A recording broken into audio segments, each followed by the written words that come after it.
നമസ്കാരം. ഇലക്ഷൻ ചാനലിലേക്ക് സ്വാഗതം. ഇന്നത്തെ തെരഞ്ഞെടുപ്പ് വാർത്തകളുടെ വിശകലനങ്ങളുമായി ഇലക്ഷൻ ചാനൽ. കത്തോലിക്ക സഭ ഇടത്തോട്ടോ? സഭയുടേതായി 2 ബിഷപ്പുമാരുടെ വാക്കുകളാണ് ഈ സൂചനയിലേക്ക് വിരൽ ചൂണ്ടുന്നത്. Changanassery arch bishop Mar Thomas തറയിൽ ഇന്നലെ പറഞ്ഞത് ക്രൈസ്തവ സഭകൾ ഉന്നയിച്ച വിഷയങ്ങളിൽ സംസ്ഥാന സർക്കാർ അനുഭാവപൂർവമായ നടപടി സ്വീകരിച്ചെന്നും ഭിന്നശേഷി അധ്യാപക നിയമനമടക്കം നടപ്പായി എന്നുമാണ്. ഒപ്പം കേന്ദ്ര സർക്കാരിന്റെ വിദേശ സംഭാവനകൾക്ക് നിയന്ത്രണം ഏർപ്പെടുത്താനായി കൊണ്ടുവന്ന ഫോറിൻ കോൺട്രിബ്യൂഷൻ റെഗുലേഷൻ ആക്ട് ഭേദഗതി അതിനെയും ശക്തമായി തന്നെ അദ്ദേഹം എതിർത്തു. എന്തായാലും അദ്ദേഹത്തിന്റെ തോമസ് തറയിൽ പിതാവിന്റെ വാക്കുകൾ.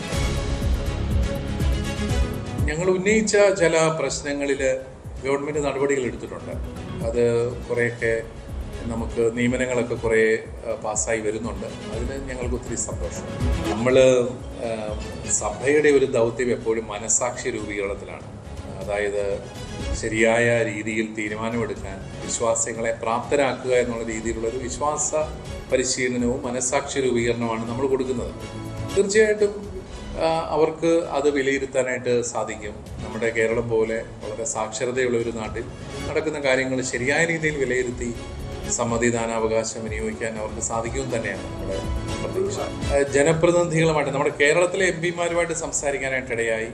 പക്ഷേ എല്ലാവരും പറഞ്ഞ ഒരു കാര്യം, അവരാരും ഇപ്പോൾ പാർലമെൻറ്റിൽ ഇല്ല. പക്ഷേ അവരുടെ മറ്റ് ഉത്തരേന്ത്യൻ അവരുടെ സുഹൃത്തുക്കളും അതുപോലെ പാർട്ടി കൊളാബറേറ്റേഴ്സും വഴി ഇത് തീർച്ചയായിട്ടും ലോക്സഭയിൽ ഉന്നയിക്കാം എന്നവർ പറഞ്ഞിട്ടുണ്ട്. അതിനിപ്പം നിയമം അവതരിപ്പിച്ചതേ ഉള്ളൂ. അതിൻ്റെ ചർച്ചയും വോട്ടെടുപ്പും ഒക്കെ വരുന്നതല്ലേ ഉള്ളൂ. അപ്പോൾ തീർച്ചയായിട്ടും ഇതിനകത്തെ ജനാധിപത്യ വിരുദ്ധമായ ഇതിൻ്റെ ക്ലോസുകൾ പുറത്തു വരും എന്ന് തന്നെയാണ് നമ്മുടെ പ്രതീക്ഷ. അത് സമാനമായ എല്ലാ കേസുകളിലും പൊതുവെ കോൺഗ്രസ് അനുകൂല നിലപാട് സ്വീകരിക്കുന്ന ആൾ എന്ന് കണക്കാക്കിയിരുന്ന ഒരു പിതാവ് കൂടിയാണ്. രാഹുൽ ഗാന്ധിയിലാണ് ഇന്ത്യയുടെ ഭാവി എന്നൊക്കെ പറഞ്ഞ തറയിൽ പിതാവിന്റെ വാക്കുകളാണ് ഇതെന്ന് ഓർക്കണം. ഒരേ സമയം സംസ്ഥാന സർക്കാരിനെ പുകഴ്ത്തുന്നതും കേന്ദ്ര സർക്കാരിനെ വിമർശിക്കുന്നതും ആയിരുന്നു എന്നതുകൂടി. ഇതിൽ പ്രധാനം കോൺഗ്രസിനെയും UDF-നെയും കുറിച്ച് മൗനം പാലിക്കുന്നുവെന്നാണ്. പൊതുവെ കോൺഗ്രസ്സുകാരുടെ വലിയ പ്രതീക്ഷ സഭയുടെ വ്യാപകമായ ഒരു പിന്തുണ ഞങ്ങൾക്കുണ്ട്, സഭാവിശ്വാസികളുടെ പിന്തുണ ഉണ്ട് എന്നൊക്കെയായിരുന്നു. പക്ഷേ എവിടെയും അങ്ങനെ ഒരു സൂചന പോലും നൽകുന്നില്ല എന്നത് കോൺഗ്രസിനെ സംബന്ധിച്ച് തിരിച്ചടി തന്നെയാണ്. എന്നാൽ ഈ തെരഞ്ഞെടുപ്പ് ഘട്ടത്തിൽ BJP വിമർശനം നടത്തിയത് പിന്നീട് പണിയാവുമെന്നാലും തറയിൽ പിതാവ് തിരിച്ചറിയുകയും അദ്ദേഹം നിലപാട് ഉൾട്ട അടിക്കുകയും ഒക്കെ ചെയ്തു. അദ്ദേഹം ഒടുവിൽ FB-യിൽ ഒരു കുറിപ്പിട്ടു. FCRA ബില്ലിലെ പൗരാവകാശ ലംഘനങ്ങൾ ചൂണ്ടിക്കാണിക്കുന്നത് സർക്കാർ തിരുത്തുമെന്ന് പ്രതീക്ഷിച്ചാണെന്നും അല്ലാതെ സർക്കാരിനെ എതിർപക്ഷത്ത് നിർത്താനല്ലെന്നുമായിരുന്നു ആ വിശദീകരണം. സഭയും സമൂഹവും അഭിമുഖീകരിക്കുന്ന ചില പ്രശ്നങ്ങൾ വസ്തുനിഷ്ഠമായി അവതരിപ്പിക്കുമ്പോൾ അതിനെ തെരഞ്ഞെടുപ്പ് പശ്ചാത്തലത്തിൽ ചില പാർട്ടികൾക്കുള്ള രാഷ്ട്രീയ പിന്തുണയായും ചിലരോടുള്ള സഭയുടെ എതിർപ്പായും ഒന്നും വ്യാഖ്യാനിക്കരുതെന്നും അദ്ദേഹം ന്യായീകരിക്കുന്നുണ്ട്. എന്നാൽ ഒന്ന് മനസ്സിലാക്കേണ്ടത്, തെരഞ്ഞെടുപ്പ് ഘട്ടത്തിൽ ഒരു സഭയുടെ തലപ്പത്തിരിക്കുന്ന ഒരാൾ പറയുന്ന വാക്കുകൾ ഓരോന്നും ആ തെരഞ്ഞെടുപ്പിൽ ഏത് മുന്നണിയെ സഹായിക്കണം, ഏത് മുന്നണിയെ എതിർക്കണം എന്നതൊക്കെ സൂചനകൾ നൽകുന്നത് തന്നെയായിരുന്നു ഇത്രയും കാലവും. ഇന്നലെ നൽകിയതും അങ്ങനെ തന്നെയാണ്. പക്ഷേ ഇന്നിപ്പോൾ അതിലെ ഒരു ചെറിയ അപകടം തിരിച്ചറിഞ്ഞ് കേന്ദ്രം ഭരിക്കുന്ന BJP-യെ പിണക്കിയാൽ ഉണ്ടാകുന്ന അപകടം തിരിച്ചറിഞ്ഞാവണം അദ്ദേഹം. ഞാൻ അങ്ങനെയൊന്നും പറഞ്ഞതല്ല, അതിനെയൊന്നും ന്യായീകരണം, അങ്ങനെയൊന്നും നിങ്ങൾ അതിനെയൊന്നും വ്യാഖ്യാനിക്കരുത് എന്നുള്ള ഒരു അഭ്യർത്ഥനയുമായി ഇന്ന് FB കുറിപ്പിട്ടിരിക്കുന്നത്. മറ്റൊന്ന് മലങ്കര ഓർത്തഡോക്സ് സഭാധ്യക്ഷൻ ബെസേലിയോസ് മർത്തോമ മാത്യൂസ് തൃതീയനാണ്. അദ്ദേഹം BJP നയത്തിൽ ഇരട്ടത്താപ്പ് സംശയിച്ചു തന്നെയാണ് രംഗത്ത് വന്നത്. ഈ വിദേശ ഫണ്ട് കേരളത്തിലേക്ക് വരുന്ന അല്ലെങ്കിൽ ഇന്ത്യയിലേക്ക് വരുന്നതിനെ നിയന്ത്രിക്കുന്ന ഒരു നിയമം കൊണ്ടുവരുമ്പോൾ ആ നിയമം സ്വാഭാവികമായും വിദേശത്ത് നിന്ന് ചാരിറ്റി പ്രവർത്തനങ്ങൾക്കും മറ്റ് സഭയുടെ ആശുപത്രികളിലടക്കം പ്രവർത്തനങ്ങൾക്കും നിരവധി പണം എത്തുന്നതാണ്. ആ പണത്തെ തടയുന്നതാണ് എന്നുകൂടി അദ്ദേഹം സൂചിപ്പിക്കുന്നു. മറ്റൊന്ന് അഭിപ്രായം പറഞ്ഞ ഒരാൾ കോഴിക്കോട് ആർച്ച് ബിഷപ്പ് വർഗീസ് ചക്കാലക്കലായിരുന്നു. വർഗീസ് ചക്കാലക്കൽ പ്രധാനമായും കുറെ കൂടി തെളിച്ചാണ് പറഞ്ഞതെന്ന് പറയാം. CPM BJP ഡീൽ ആരോപണത്തിൽ കഴമ്പുണ്ടെന്ന് താൻ കരുതുന്നില്ലെന്നും രാഷ്ട്രീയക്കാർ പാലം വലിക്കുന്നവരാകരുത്, പാലം പണിയുന്നവരാകണമെന്നും കൂടിയാണ് പറഞ്ഞു വെച്ചത്. സ്വാഭാവികമായും അത് ഇടതനുകൂലമായ ഒരു പ്രസ്താവനയായി തന്നെ വ്യാഖ്യാനിക്കേണ്ടി വരും. അതോടൊപ്പം തന്നെ FCRA ബില്ലിൽ നിലപാട് പറഞ്ഞ മറ്റൊരാൾ ആർച്ച് ബിഷപ്പ് മാർ ആൻഡ്രൂസ് താഴത്താണ്. FCRA ബിൽ പൗരാവകാശത്തിനെതിരാണെന്നും ക്രൈസ്തവ സമൂഹത്തിന് ബില്ലിൽ ആശങ്കയുണ്ടെന്നും സന്നദ്ധ പ്രവർത്തനങ്ങൾക്ക് വിദേശത്തു നിന്ന് സഹായം ലഭിക്കുന്നുണ്ട്, അത് ലഭിക്കാനുള്ള അവസരം തടയുന്നതാണ് ഈ ബില്ലെന്നുമായിരുന്നു അദ്ദേഹം പറഞ്ഞത്. എന്തായാലും അദ്ദേഹത്തിന്റെ വാക്കുകൾ കൂടി, ആൻഡ്രൂസ് താഴത്തിന്റെ വാക്കുകൾ കൂടി കേൾക്കാം. പുറത്തുനിന്ന് കിട്ടിയ സംഖ്യ മാത്രമല്ല, അതിൻ്റെ ഇരട്ടി, ഒരുപാട് ഇരട്ടി നാട്ടിൽ നിന്ന് പിരിച്ചെടുത്ത അല്ലെങ്കിൽ പള്ളിയുടെ സ്വത്തുക്കൾ തന്നെ ഉപയോഗിച്ചിട്ട് തന്നെയാണ് അനാഥാലയങ്ങളും പള്ളികളും സ്കൂളുകളും ആതുര സേവന സ്ഥാനം ആശുപത്രികളൊക്കെ പണിതിട്ടുള്ളത്. അതിൽ കുറച്ച് പൈസ പുറത്തുനിന്ന് കിട്ടിയിട്ടുണ്ട്. ഇപ്പോൾ FCR ഒരുപാട് പേരുടെ FCR ഇപ്പോൾ ക്യാൻസൽ ചെയ്തിട്ടുണ്ട്, ഒത്തിരി പേരുടെ.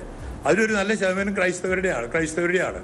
അപ്പോൾ പുതിയ നിയമം അനുസരിച്ച് FCRയുടെ പെർമിഷൻ അത് റിന്യൂ ചെയ്തിട്ടില്ല, അല്ലെങ്കിൽ ഒരാൾ അത് വേണ്ടാന്ന് വെച്ചു, അല്ലെങ്കിൽ അത് ക്യാൻസൽ ചെയ്തു. ക്യാൻസൽ ചെയ്യാനുള്ള മാനദണ്ഡങ്ങളൊക്കെ ആരാണ്? മിക്കവാറും ഒരു ഉദ്യോഗസ്ഥരാണ് തീരുമാനിക്കുന്നത്. ചിലപ്പോൾ അവർ ഉദ്ദേശിച്ച കാര്യങ്ങൾ നടന്നില്ലെങ്കിൽ ചിലപ്പോൾ ഒരു കോമ ശരി, അല്ലെങ്കിൽ ചെറിയ ചെറിയ കാര്യങ്ങളുടെ പേരിലാണ് പലപ്പോഴും FCR ക്യാൻസൽ ചെയ്യുന്നത് അല്ലെങ്കിൽ റിന്യൂ ചെയ്യാത്തത്.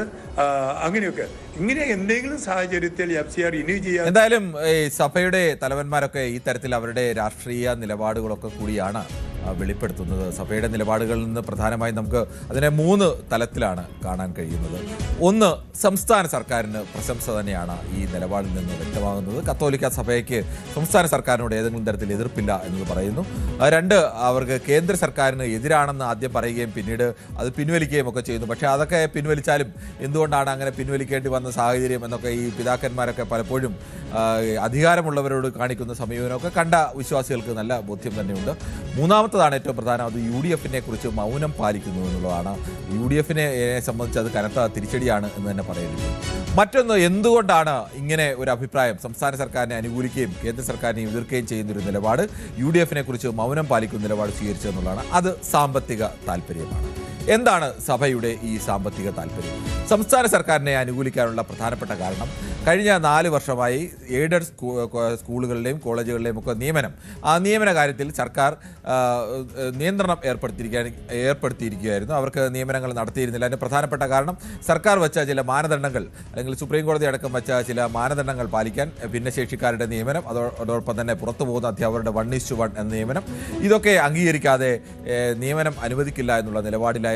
പക്ഷേ ഏറ്റവും അവസാനം സർക്കാർ ഒരുമിച്ച് ഇതെല്ലാം കൂടി അംഗീകാരം നൽകി. കേരളത്തിലെ ആകെ, ഇതിനാണ് ഇതിൻ്റെ പിന്നിൽ ഏറ്റവും വലിയ സാമ്പത്തിക ശാസ്ത്രം, കേരളത്തിലെ ആകെ എയ്ഡഡ് സ്കൂളുകളുടെ കണക്കെടുത്തു കഴിഞ്ഞാൽ, ഇപ്പോൾ അധ്യാപന നിയമനത്തിലേക്ക് വന്ന അധ്യാപകരുടെ കണക്കെടുത്തു കഴിഞ്ഞാൽ അതിൽ പകുതിയിലേറെ സ്കൂളുകളുടെയും അധ്യാപക നിയമനത്തിൻ്റെയും ആനുകൂല്യം ലഭിക്കുന്നത് ഈ സഭകൾക്കാണ്, പ്രത്യേകിച്ച് കത്തോലിക്ക സഭയ്ക്കാണ്. കേരളത്തിൽ മറ്റേത് സംഘടനയ്ക്കും മതസംഘടനയ്ക്കും ഉള്ളതിനേക്കാൾ, അല്ലെങ്കിൽ കൂട്ടത്തോടെ സ്കൂളുകളുള്ള ഏത് മാനേജ്മെൻ്റ് ഉള്ളതിനേക്കാൾ കൂടുതൽ സ്കൂളുകൾ, എയ്ഡഡ് സ്കൂളുകൾ ഉള്ളതും കൂടുതൽ നിയമനങ്ങൾ നടത്തുന്നതും സഭയാണ്. അതുകൊണ്ട് തന്നെ സഭയ്ക്ക് ഒറ്റയടിക്ക് 2000-3000 ആളുകളെയൊക്കെ നിയമിക്കാൻ കഴിയുക എന്ന് പറയുന്നതാണ് ഒരു സാമ്പത്തിക താല്പര്യം. മറ്റൊരു സാമ്പത്തിക താല്പര്യമാണ് വിദേശത്ത് നിന്ന് ഫണ്ട് വരുന്നതിനെ തടയുന്ന ഒരു നിയമം കേന്ദ്ര സർക്കാർ കൊണ്ടുവരുമ്പോൾ സ്വാഭാവികമായും ഇന്ത്യയിൽ ഏറ്റവും കൂടുതൽ വിദേശ ഫണ്ട് എത്തുന്നത് സഭകൾക്കാണ്. കത്തോലിക്ക സഭയ്ക്കൊക്കെ അങ്ങനെ വ്യാപകമായി ഫണ്ട് എത്താറുണ്ട്. ആ ഫണ്ട് നല്ല കാര്യങ്ങൾക്ക് വേണ്ടി ഉപയോഗിക്കുന്നു എന്നുള്ളതാണ്, അല്ലാതെ ഏതെങ്കിലും നാടിൻ്റെ മോശം കാര്യത്തിനോ എന്നും ഉപയോഗിക്കുന്ന ഇതുവരെയും അങ്ങനത്തെ ഒരു വലിയ ആരോപണങ്ങളൊന്നുമില്ല. സ്വാഭാവികമായും സഭയുടെ പ്രവർത്തനങ്ങളും സഭയുടെ സ്ഥാപനങ്ങളുടെ പ്രവർത്തനങ്ങളും ഒക്കെ നടക്കുന്നതിൽ ഈ ഫണ്ടിന് വലിയ പൂർണ്ണമായും ചാരിറ്റിയാണോ സഭയുടെ പ്രവർത്തനമാണോ എന്നൊക്കെ മറ്റൊരു ചോദ്യം. പക്ഷേ എന്തായാലും നാടിന് എതിരായി, വികസനത്തിനോ അല്ലെങ്കിൽ നാടിനെതിരായോ ഈ ഫണ്ട് ഉപയോഗിക്കുന്നില്ല. അതിന് തടസ്സം നേരിടുന്നത് ഇങ്ങനെ 2 സാമ്പത്തിക താല്പര്യങ്ങളാണ്. ഈ വിഷയത്തിൽ ഇങ്ങനെ അഭിപ്രായം പറയാൻ അതിൻ്റെ ഉള്ളിൽ എന്താണ് എന്ന് ചോദിച്ചാൽ ഡയറക്റ്റായിട്ട് പൊളിറ്റിക്സിന് അപ്പുറത്തേക്കുള്ള താല്പര്യം എന്നുകൂടി പറയേണ്ടി വരും. മൂന്നാമത്താണ് ഏറ്റവും പ്രധാനം, അത് സഭാ നേതാക്കളുടെ നിലപാട് സഭാംഗങ്ങൾ അംഗീകരിക്കുമോ എന്നുള്ളതാണ്. പൊതുവെ സമുദായ നേതാക്കളോ സഭാ നേതാക്കളോ ഒക്കെ ഒരു അഭിപ്രായം പറയുമ്പോൾ അത് ആ സമുദായത്തിൻ്റെ, ആ സഭയുടെ ഒരു പൊതുവികാരമായി മാറിയാൽ, ഒരു ഘട്ടത്തിൽ ഏതെങ്കിലും ഒരു വിഭാഗത്തിന്, എന്ന് പറയുന്ന ഒരു സമുദായത്തിന് ആ സർക്കാരിൽ നിന്ന് കടുത്ത അനീതി നേരിട്ടു, ആ സമുദായത്തിന് ആകെ അങ്ങനെ ഒരു വികാരമുണ്ടെങ്കിൽ ഈ സമുദായ നേതാക്കൾ പറയുന്നതനുസരിച്ച് ചിലപ്പോൾ ആ സമുദായത്തിലെ അംഗങ്ങൾ വോട്ട് ചെയ്തെന്നിരിക്കും. പക്ഷേ അങ്ങനെ ഒന്ന് ജനങ്ങൾക്ക് ബോധ്യപ്പെട്ടിട്ടില്ല എങ്കിൽ ഈ സാമ്പത്തിക താല്പര്യം സഭയുടെ പിതാക്കന്മാരെ സംബന്ധിച്ചുള്ള താല്പര്യമാണ്, സഭയിലെ സാധാരണ അംഗങ്ങളെ സംബന്ധിച്ചുള്ള താല്പര്യമല്ല. അങ്ങനെയുള്ള ഘട്ടങ്ങളിൽ അതിന് സഭ പറഞ്ഞാലും NSS പറഞ്ഞാലും SNDP പറഞ്ഞാലും മറ്റേതെങ്കിലുമൊക്കെ സംഘടനകൾ പറഞ്ഞാലും ഒക്കെ അവിടെ ആളുകൾ നിലപാടെടുക്കുന്നത് അവരുടെ രാഷ്ട്രീയ വിശ്വാസങ്ങൾക്കനുസരിച്ചാവും. ഈ സഭയുടെ നിലപാട് സഭാംഗങ്ങളുടെ കൂടി നിലപാടാകുമോ, അതോ സഭാംഗങ്ങൾക്ക് മറിച്ചാണോ നിലപാട് എന്നൊക്കെ തിരിച്ചറിയണമെങ്കിൽ നമുക്ക് വോട്ടെണ്ണും വരെ കാത്തിരിക്കേണ്ടിയും വരും.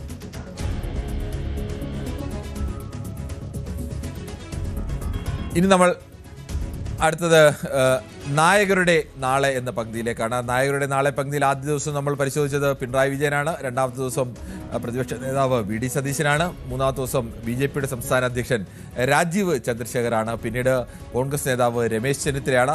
ഇന്നിപ്പോൾ നമ്മൾ പരിശോധിക്കുന്നത് എം.വി. ഗോവിന്ദനാണ്, CPM സംസ്ഥാന സെക്രട്ടറി.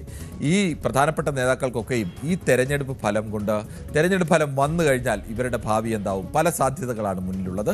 എന്തായാലും ആ സാധ്യതകളിലേക്ക് എം.വി. ഗോവിന്ദൻ്റെ സാധ്യതകൾ നമുക്ക് വിശദമായി തന്നെ പരിശോധിക്കാം.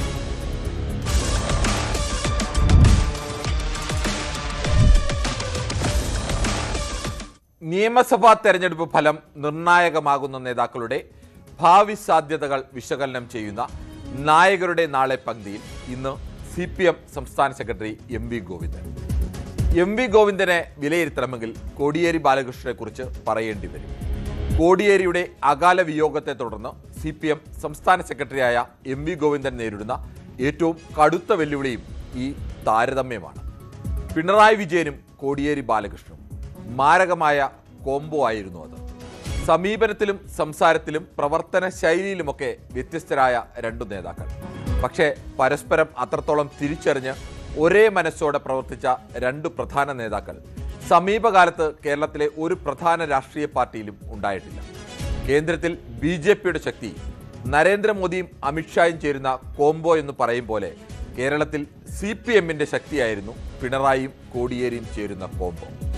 കോടിയേരിയുടെ പിൻഗാമിയെയാണ് കണ്ണൂർ കളരിയിൽ നിന്ന് തന്നെയുള്ള എം.വി. ഗോവിന്ദന്റെ വരവ്. പാർട്ടി ക്ലാസുകൾ നന്നായി എടുക്കുന്ന, സൈദ്ധാന്തിക വിഷയങ്ങളിൽ ആഴത്തിൽ അവഗാഹമുള്ള, കാര്യമായ പഴിയോ പിഴവോ ഇല്ലാത്ത നേതാവ്. CPM അതിൻ്റെ അടിസ്ഥാന ആശയങ്ങളിൽ നിന്നും അകന്നു പോകുന്നുവെന്ന് ആകുലപ്പെട്ട വലിയൊരു വിഭാഗം അണികൾ പ്രതീക്ഷയോടെയാണ് എം.വി. ഗോവിന്ദന്റെ സംസ്ഥാന സെക്രട്ടറി ചുമതലയെ കണ്ടത്. ഭരണത്തിലിരിക്കുന്ന കാലത്ത് സർക്കാരിനെയും പാർട്ടിയെയും ഒരുപോലെ മുന്നോട്ട് കൊണ്ടുപോകുക എന്നതാണ് പാർട്ടി സെക്രട്ടറിയുടെ വെല്ലുവിളി. അതിന് പ്രായോഗിക രാഷ്ട്രീയ അടവു തന്ത്രങ്ങൾ പലതും പയറ്റേണ്ടിയും വരും. അത്തരം നീക്കങ്ങളിൽ അനധിസാധാരണമായ മികവുണ്ടായിരുന്ന കോടിയേരിയുമായി നിരന്തരം താരതമ്യത്തിന് വിധേയനാകുന്നു എന്ന വെല്ലുവിളിക്ക് മുന്നിലാണ് സെക്രട്ടറി പദവി ഏറ്റെടുത്ത കാലം മുതൽ എം.വി. ഗോവിന്ദൻ.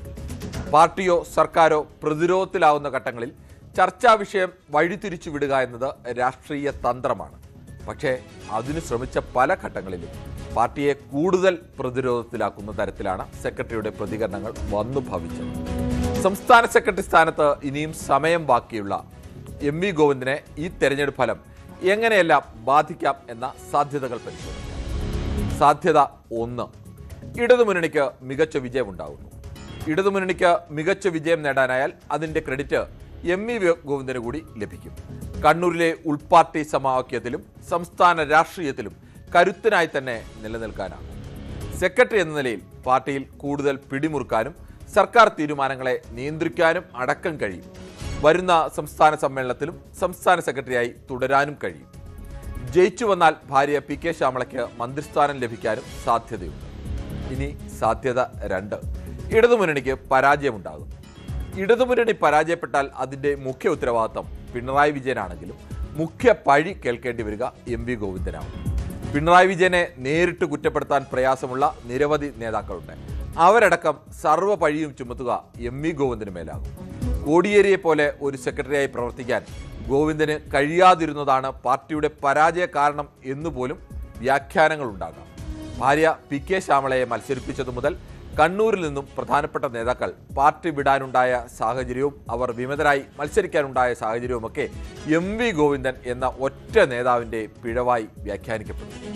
പരമാവധി പോയാൽ അടുത്ത സംസ്ഥാന സമ്മേളനം വരെ പാർട്ടി സെക്രട്ടറി സ്ഥാനം നിലനിർത്താനായേക്കും. ചിലപ്പോൾ അതിനു മുമ്പ് തന്നെ ഒഴിയേണ്ടിയും വന്നേക്കാം.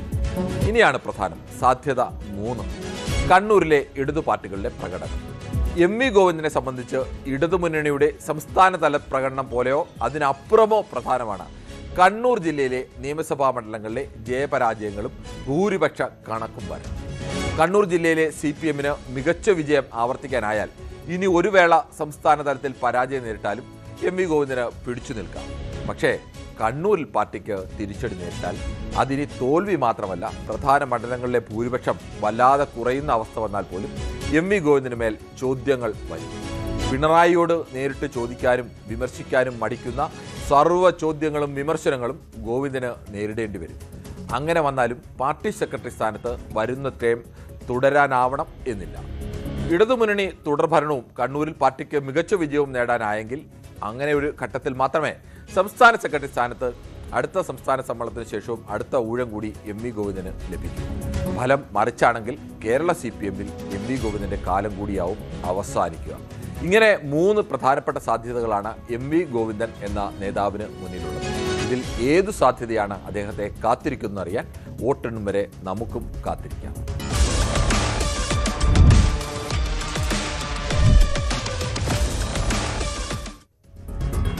കേരളം ഏറ്റവും ചർച്ച ചെയ്യുന്ന ആകാംക്ഷാപൂർവ്വം കാത്തിരിക്കുന്ന പാലക്കാട് നിയമസഭാ മണ്ഡലമാണ് ഇത്തവണ കസേരകളിൽ. അതിലേക്ക് കടക്കും മുമ്പ് ഒരു ചെറിയ ഇടവേള.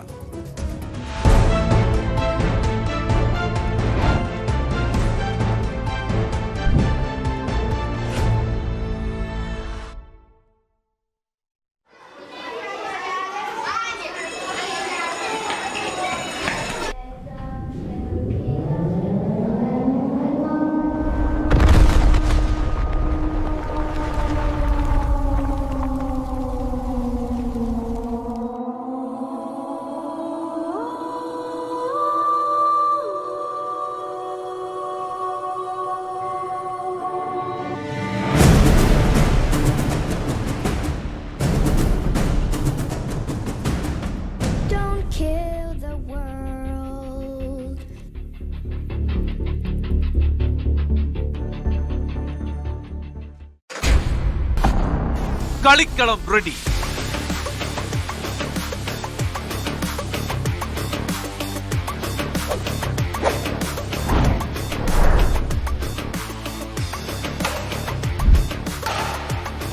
കേരളം എന്ന വലിയ കോട്ടിൽ ഇനി പോരാട്ടം മുറുകുന്നു. 140 മണ്ഡലങ്ങളുടെ ഭാവി നിർണയിക്കുന്ന പോരാട്ടം. നെറ്റിന് അപ്പുറവും ഇപ്പുറവും അതികായന്മാർ. കേരളം വിധി എഴുതുന്ന മഹാപോരാട്ടം. തെരഞ്ഞെടുപ്പ് വാർത്തകളുടെ വേഗമേറിയ കളം. കാണുക ദ ഇലക്ഷൻ ചാനൽ. വാർത്തകൾ നമ്മളെ തേടി വരും. വേഗവും സമയവും ചിലപ്പോൾ വ്യത്യാസപ്പെട്ടേക്കാം.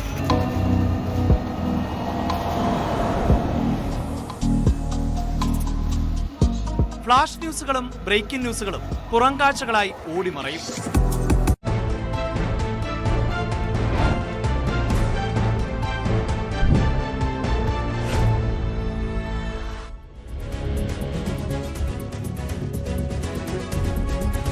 കസേരകളിലേക്ക്, പാലക്കാട് മണ്ഡലത്തിലേക്ക്.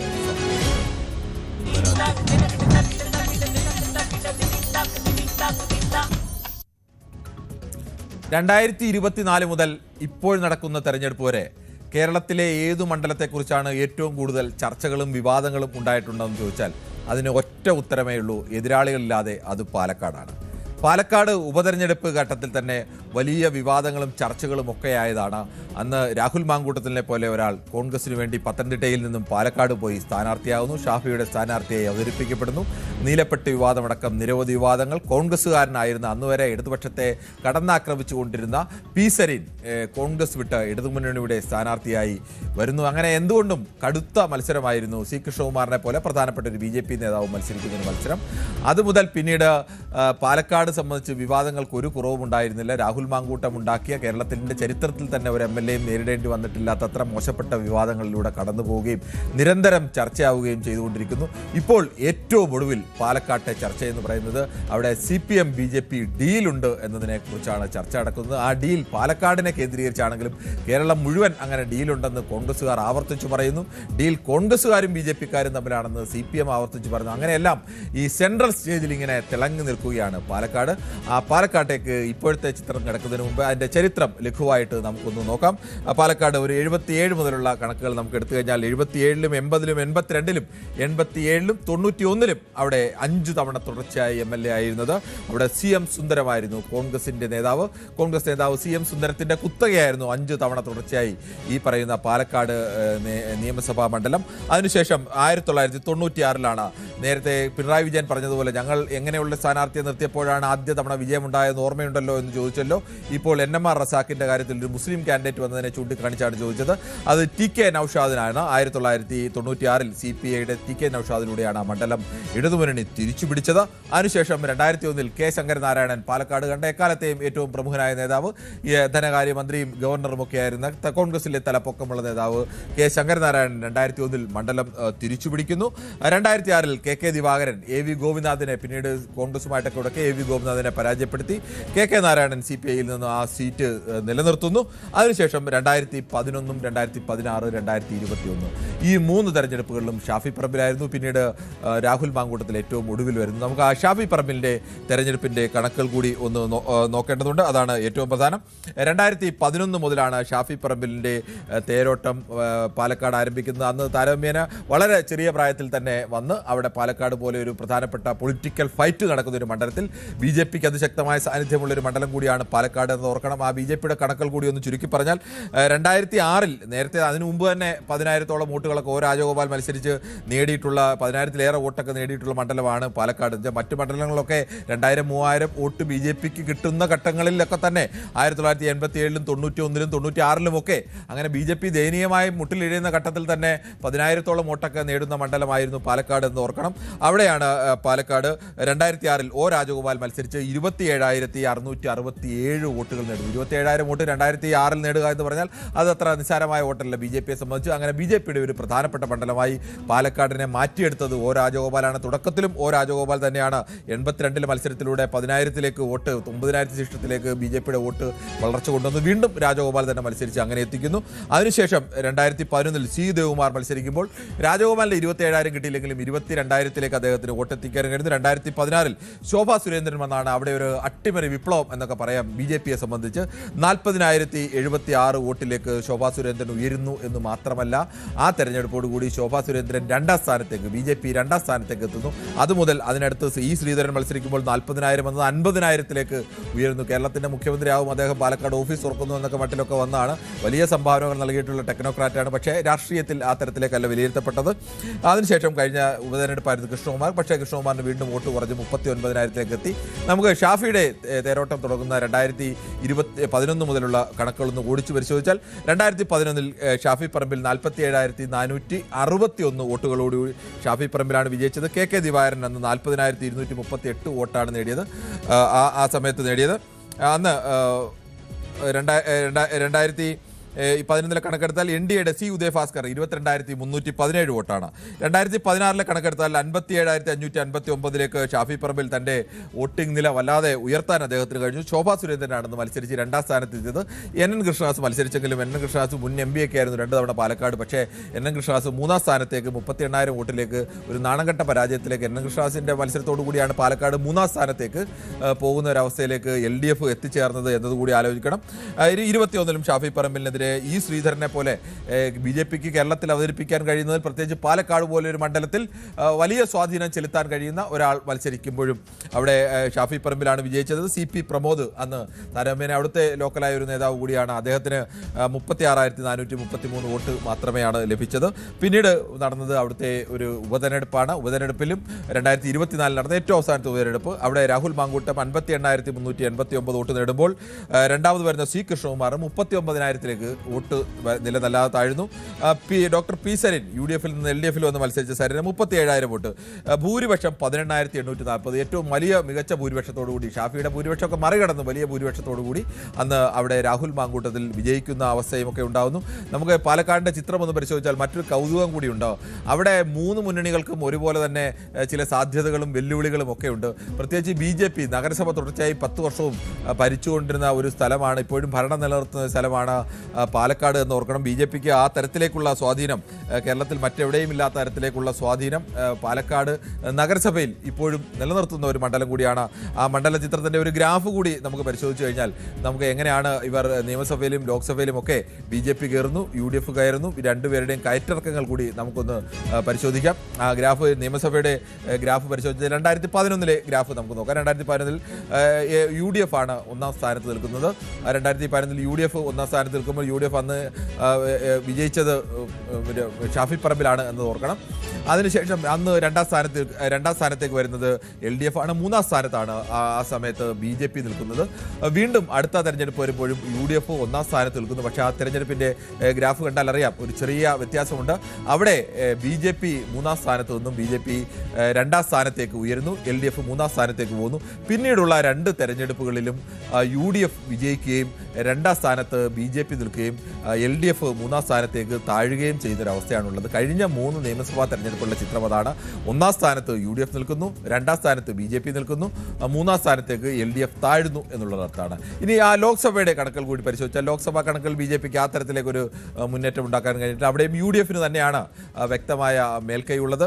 3 വർഷത്തെ കഴിഞ്ഞ 2014ലെയും 2019ലെയും 2024ലെയും ലോക്സഭയുടെ ഗ്രാഫ് കൂടി നമുക്കൊന്ന് പരിശോധിക്കാം. ഈ 3 എടുത്ത് ആദ്യ തവണ LDF ആണ് അവിടെ വിജയിക്കുന്നത്. MP രാജേഷ് രണ്ടാം തവണയും അവിടെ മത്സരിച്ച് MP രാജേഷിൻ്റെ മികച്ച വിജയം ഉണ്ടാവുന്നു. MP രാജേഷ് അവിടെ മത്സരിക്കുമ്പോൾ MP രാജേഷിന് അന്ന് ലഭിക്കുന്ന വോട്ട് 4,58,000 ശിഷ്ടം വോട്ടാണ് അദ്ദേഹത്തിന് ലഭിക്കുന്നത്. അപ്പോൾ MP വീരേന്ദ്രകുമാറിനെ പോലെ UDFന്റെ കരുത്തനായ ഒരു നേതാവിനെ പരാജയപ്പെടുത്തിക്കൊണ്ടാണ് MP രാജേഷ് ജയിക്കുന്നത്. ശോഭാ സുരേന്ദ്രനാണ് മത്സരിച്ചത്. പക്ഷേ ശോഭാ സുരേന്ദ്രൻ മൂന്നാം സ്ഥാനത്ത് മാത്രമാണ്.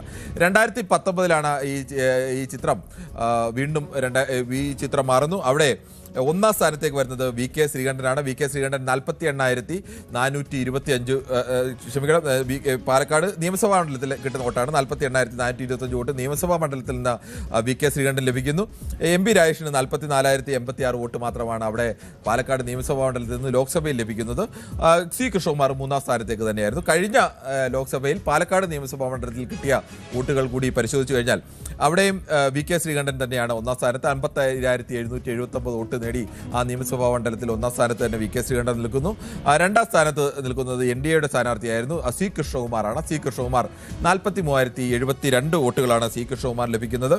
LDFന്റെ സ്ഥാനാർത്ഥി A വിജയരാഘവൻ, പാർട്ടി സംസ്ഥാന സെക്രട്ടറി ഒക്കെ ആയിരുന്ന LDFന്റെ കൺവീനറൊക്കെ ആയിരുന്ന A വിജയരാഘവനെ പോലെ പോളിറ്റ് ബ്യൂറോയൊക്കെ ഒരു പ്രധാനപ്പെട്ട നേതാവ്, പാലക്കാടുമായിട്ട് അഭേദ്യമായ ബന്ധമുള്ള പാലക്കാടുകാരനായ ഒരാൾ വന്ന് മത്സരിക്കുമ്പോഴും അവിടെ അദ്ദേഹത്തിന് ആ മണ്ഡലത്തിൽ അവിടെ ലഭിച്ചത് ലോക്സഭയിൽ മൂന്നാം സ്ഥാനത്തേക്ക് പോകുന്നു, ആ നിയമസഭാ മണ്ഡലത്തിലും മൂന്നാം സ്ഥാനത്തേക്ക് വന്നു. 34,640 വോട്ടുകൾ മാത്രമാണ് അവർക്ക് ലഭിക്കുന്നത്. ഇനി നിലവിലെ സ്ഥാനാർത്ഥികളെ സംബന്ധിച്ചാണ് ഏറ്റവും വലിയ രാഷ്ട്രീയ കൗതുകം കൂടിയുള്ളത്. അവിടെ UDFന് വേണ്ടി കഴിഞ്ഞ തവണ മത്സരിച്ച ആൾ സ്വാഭാവികമായും മര്യാദയ്ക്കായിരുന്നു ജീവിച്ചിരുന്നതെങ്കിൽ രാഹുൽ മാങ്കൂട്ടത്തിന് അനായാസമായി മത്സരിക്കാനും അനായാസമായി വിജയിക്കാൻ കഴിയുമായിരുന്ന ഒരു മണ്ഡലമായിരുന്നു. അവിടെ രാഹുൽ മാങ്കൂട്ടത്തിന് അദ്ദേഹത്തിൻ്റെ സ്ഥാനം നഷ്ടമായി, കോൺഗ്രസിന് അംഗത്വമടക്കം നഷ്ടമായത് നാണക്കേടിനൊടുവിലാണ്. ആ നാണക്കേട് കൂടി പരിഹരിക്കാൻ കൊച്ചിയിൽ നിന്നും രമേശ് പിഷാരടിയെ പോലെ കലാകാരനായ ഒരാളെ, കോൺഗ്രസിനൊപ്പം എന്നും ചേർന്ന് നിൽക്കുന്ന കലാകാരൻ തന്നെയാണ് രമേശ് പിഷാരടിയെ അവിടെ അവതരിപ്പിക്കുന്നു. പാലക്കാട്ടെ ഒരു ജാതി സമവാക്യങ്ങളിലൊക്കെ സ്വാഭാവികമായും സ്വാധീനം ചെലുത്താൻ സാധ്യതയുള്ള ഒരു നേതാവ് കൂടിയാണ് രമേശ് പിഷാരടി. അങ്ങനെ ഒരു നേതാവിനെ അവതരിപ്പിക്കുമ്പോൾ അവിടെ BJP സ്ഥാനാർത്ഥിയെ അവതരിപ്പിക്കുന്നത് ശോഭാ സുരേന്ദ്രനെ പോലെ, നമ്മൾ നേരത്തെ സൂചിപ്പിച്ചു, ശോഭാ സുരേന്ദ്രൻ വന്നാണ് പാലക്കാട് വോട്ടിൽ BJPക്ക് ഒരു വലിയ കുതിച്ചുചാട്ടം ഉണ്ടാക്കിയത്. അവിടെ തുടക്കമിട്ടത് രാജഗോപാലാണെങ്കിൽ ആ തുടക്കമിട്ട വോട്ടിനെ ഒരു കുതിച്ചാട്ടത്തിലേക്ക് നയിച്ചത്, അത്തരമൊന്നും ചെയ്തത് അത് ശോഭാ സുരേന്ദ്രനാണ്. BJP വോട്ട് ഇരട്ടിയാക്കി വർദ്ധിപ്പിച്ച ശോഭാ സുരേന്ദ്രൻ ജയിക്കണം എന്നുള്ള വാശിയിൽ തന്നെ ശോഭാ സുരേന്ദ്രൻ മത്സരിക്കുന്നു. അതോടൊപ്പം തന്നെ CPM കഴിഞ്ഞ 3 തെരഞ്ഞെടുപ്പുകളിലും പിന്നണിയിൽ പോയ മൂന്നാം സ്ഥാനത്തേക്ക് പോയ CPM ഇത്തവണ NMR റസാഖിനെയാണ് മത്സരിക്കുന്നത്. പ്രാദേശികമായ ഒരു വ്യവസായിയാണ്. അങ്ങനെ ഒരു വ്യവസായിയെ അവിടെ മത്സരിപ്പിക്കുമ്പോൾ സ്വാഭാവികമായും CPMന് കണക്കുകൂട്ടൽ കോൺഗ്രസിൻ്റെ പ്രധാനപ്പെട്ട മുസ്ലിം വോട്ടുകളിലേക്കൊക്കെ കടന്നു കയറാൻ കഴിയുന്ന അത്തരമൊരാൾ ഒരു കടുത്ത മത്സരം കാഴ്ചവെക്കുക. പക്ഷേ കോൺഗ്രസ് ആരോപിക്കുന്നത് അങ്ങനെയല്ല. കോൺഗ്രസിൻ്റെ ഈ പറയുന്ന മുസ്ലിം വോട്ടുകളെ ഭിന്നിപ്പിച്ച് BJPക്ക് വിജയമുണ്ടാക്കാൻ വേണ്ടി ഒരു സഹായം എന്ന നിലയ്ക്കാണ് NMR റസാഖിനെ അവിടെ CPM അവതരിപ്പിക്കുന്നത് എന്നുള്ള ഗുരുതരമായ രാഷ്ട്രീയ, അവിടെ നിന്നാണ് ഡീൽ ആരോപണം അടക്കം തുടങ്ങുന്നത്. എന്തായാലും അവിടെ ആര് ജയിക്കുമെന്നറിയാൻ നേരത്തെ കണക്കുകൾ നോക്കിയാൽ സ്വാഭാവികമായും UDFന് ആ മേൽക്കൈയുണ്ട്. ആ മേൽക്കൈ രമേശ് പിഷാരടിക്ക് നിലനിർത്താനാവുമോ? മത്സരിച്ച ഘട്ടത്തിലൊക്കെ വോട്ടിംഗ് നിലയിൽ വലിയ വിപ്ലവം സൃഷ്ടിച്ച ശോഭാ സുരേന്ദ്രന് അവിടെ ഇക്കുറി താമര വിരിക്കാൻ കഴിയുമോ? NMR റസാഖിലൂടെ മൂന്നാം സ്ഥാനത്ത് കഴിഞ്ഞ 3 തവണയായി നിൽക്കുന്ന ഒരു പാർട്ടിക്ക് രണ്ടാം സ്ഥാനത്തോ ഒന്നാം സ്ഥാനത്തോ എത്താൻ കഴിയുമോ? ഈ വെല്ലുവിളിക്ക് കൃത്യമായി ഉത്തരം കിട്ടാൻ സ്വാഭാവികമായും അത് തെരഞ്ഞെടുപ്പിന് വോട്ടെണ്ണും വരെ കാത്തിരിക്കേണ്ടി വരും. പക്ഷേ കണക്കുകൾ ഇങ്ങനെയൊക്കെയാണ് സൂചിപ്പിക്കുന്നത്. മുൻകാലങ്ങളിലെ കണക്കുകൾ അനുസരിച്ചാണെങ്കിൽ ഇങ്ങനെയൊക്കെ വോട്ടെടുപ്പ് വരാം. പക്ഷേ സ്ഥാനാർത്ഥികൾക്കനുസരിച്ച് വോട്ട് ഷാഫി, അവിടുത്തെ സ്വന്തക്കാരനായ ഷാഫിയേക്കാൾ വലിയ ഭൂരിപക്ഷത്തിൽ രാഹുൽ മാങ്കൂട്ടത്തിനെ പോലെ പുറത്തുനിന്ന് ഒരാൾക്ക് വിജയിപ്പിച്ച മണ്ഡലമാണ്. അതുകൊണ്ട് ആര് ജയിക്കും ആര് തോക്കും സംഭവിക്കുമെന്നും നമുക്കിപ്പോൾ തൽക്കാലം എന്തായാലും പ്രവചിക്കാൻ കഴിയില്ല. എന്തായാലും ഇലക്ഷൻ ചാനലിൻ്റെ സമയം ഇവിടെ അവസാനിക്കുകയാണ്. നാളെയും മണ്ഡലങ്ങളുടെ വിശകലനങ്ങളും അതോടൊപ്പം തന്നെ പ്രധാനപ്പെട്ട തെരഞ്ഞെടുപ്പിനെ ബാധിക്കാൻ സാധ്യതയുള്ള വിഷയങ്ങളുടെ വിശകലനങ്ങളുമായി ഇലക്ഷൻ ചാനൽ ഇതേ സമയം.